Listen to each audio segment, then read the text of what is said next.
Total hip replacement surgery के बारे में हमने पहले भी थोड़ी सी बात की थी, आज उसी बात को कंटिन्यू करते हैं। एक दो सवाल और लोगों के दिमाग में आते हैं कि रिहेबिलिटेशन कैसा रहेगा, कि हम चलेंगे कितने दिन बाद, हम कितने दिन बाद normal day to day activity कर पाएंगे, ऑफिस कितने दिन बाद जा पाएंगे। सो इन सब सवालों का बहुत हार्ड एंड फास्ट जवाब नहीं है, क्योंकि ये पर्सन टू पर्सन वेरी करता है। But generally if you ask me, you see most of the patients से, I would say more than 90% of patients, they start walking the very next day.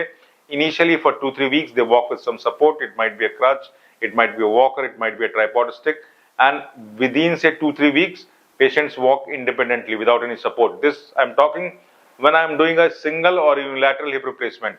On the other hand, when I'm doing a bilateral, मैं कई बार दोनों hip साथ में करता हूँ और patient को जरूरत होती है तो उस केस में ये सपोर्ट जो हम यूज करते हैं, वॉकर या स्टिक, ये थोड़ा लंबे समय 1-2 हफ्ता और चाहिए होता है। सो यूजुअली 4-5 हफ्ते बाद, अगर मैंने दोनों हिप भी साथ में किए हो तो पेशेंट बिना सपोर्ट के 3 से 4 से 5 हफ्ते में बिना सपोर्ट के चलने लगते हैं। यूजुअली चौथे 5वें हफ्ते में ड्राइव करना शुरू करते हैं, छठे 7वें हफ्ते में ऑफिस जाना शुरू करते हैं। अगर दोनों हिप एक साथ हुए, अगर एक हिप हुआ है तो यूजुअली 3 से 4 हफ्ते में पेशेंट अपना ऑफिस या शॉप या जो भी उसका रोजमर्रा दिनचर्या के काम है वो आराम से करने लगता है। सो दूसरे दिन चलने लगता है, तीसरे चौथे दिन स्टेयर क्लाइंबिंग शुरू हो जाती है। से अप्रोक्सीमेटली 2 वीक्स और so patient become socially mobile, की घर से बाहर जाना, लाइक मार्केट तक जाना, अड़ोसी पड़ोसी के यहाँ जाना, सोशल मीटिंग्स गैदरिंग्स में जाना, ये 3-4 हफ्ते में शुरू हो जाता है। और एक्सरसाइजेज, रही बात एक्सरसाइजेज की, तो एक स्टैंडर्ड सेट ऑफ एक्सरसाइजेज हैं। मोस्ट ऑफ द पेशेंट्स को वही एक्सरसाइज बताते हैं जिनमें quadriceps strengthening, hamstrings strengthening, pelvic muscles की स्ट्रेंथनिंग, एब्डक्टर या ग्लूटियल मसल्स की strengthening. These are very simple exercise, वो आप लेट के बैठ के पेशेंट कर सकता है। प्रिकॉशंस क्या लेने होते हैं, यूजुअली हमें रिप्लेसमेंट के बाद 2 प्रिकॉशन बताते हैं, वो भी बहुत हार्ड एंड फास्ट नहीं है, बट स्टिल वो अगर पेशेंट फॉलो करे तो बहुत ही अच्छा है। हम कहते हैं कि यूजुअली 4 to 6 वीक्स आप अपने दोनों पैरों को करीब ना आने दें, बीच में एक पिलो रखें whenever you are lying down, whenever you are in the bed.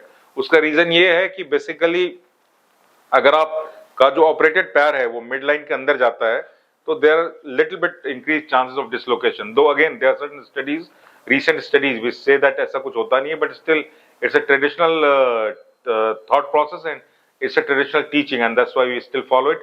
सो 4 से 6 हफ्ते के बीच में आइडियली आपको दोनों पैरों के बीच में एक तकिया रखना होता है, just to make sure that the chances of dislocation remains as less as possible.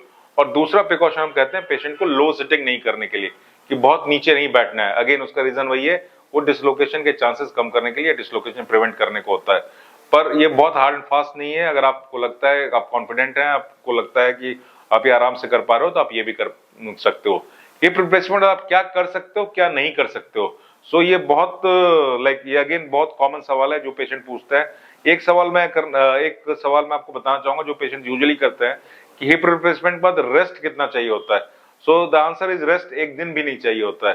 Patient जितना जल्दी चलना शुरू करता है, जितना जल्दी एम्बुलेट करता है, पेशेंट के लिए उतना ही अच्छा होता है, उसको कॉम्प्लिकेशन के चांसेस उतने कम होते हैं। क्या कर सकते हैं, क्या नहीं कर सकते, मोरलेस आप सब कुछ ही कर सकते हो। So basically except I would tell you professional high impact sports, उसके अलावा you can do each and everything which is possible for a normal person to do. So generally हम रनिंग के लिए मना करते हैं, but you can do like a bit of jog, उससे कोई इशू नहीं है। Again, recent studies are showing that even people who run after total hip replacement, उनके इम्प्लांट की लॉन्जिविटी कम नहीं होती है। But just to safe side हम रनिंग के लिए मना करते हैं। आप जॉग कर सकते हो, ब्रिस्क वॉक बड़े आराम से कर सकते हो, योगा भी कर सकते हो to a certain extent, squat कर सकते हो, वर्कआउट कर सकते हो, आप सब कुछ ही कर सकते हो। But then again, you have to listen to your body. You have to titrate your activities according to the level of pain. अगर किसी स्पेसिफिक एक्टिविटी में आपको ऐसा लगता है कि बहुत कॉन्फिडेंस नहीं आ रहा है या पेन बढ़ रहा है, तो it's better to avoid that activity at least till the time you become more comfortable with it. So again the just is I would tell you, hip replacement के बाद आप वर्चुअली ऑलमोस्ट सब कुछ ही कर सकते हो, चाहे ब्रिस्क वॉक हो, चाहे लाइट जॉगिंग हो, चाहे गोल्फ हो, चाहे छोटे मोटे स्पोर्ट्स भी आप कर सकते हो, योगा कर सकते हो। बट ऑब्वियसली ये मॉडरेशन में करना होता है, इसके एक्सट्रीम में नहीं जाना होता है। रिक्रिएशन के लिए आपको कोई स्पोर्ट्स पसंद है, जैसे कि हाइकिंग हुआ, वो आप आराम से कर सकते हो। कई लोग स्काई डाइविंग, स्कूबा डाइविंग भी करते हैं हिप रिप्लेसमेंट के बाद। सो आपने जिस इंटेंशन से, जिस मंशा से, जिस इरादे से हिप रिप्लेसमेंट कराया है अपनी फिजिकल क्वालिटी, अपनी क्वालिटी ऑफ लाइफ को इंप्रूव करने के लिए, उसको पाने के लिए, अच्छी क्वालिटी को पाने के लिए अगर आपके दिमाग में कुछ हॉबीज है तो आप उसको परस्यू कर सकते हो। हिप रिप्लेसमेंट के बाद सबसे इंपॉर्टेंट है कि पेन रिलीफ जो है वो ड्रामेटिक होता है, प्रोलॉन्ग्ड होता है।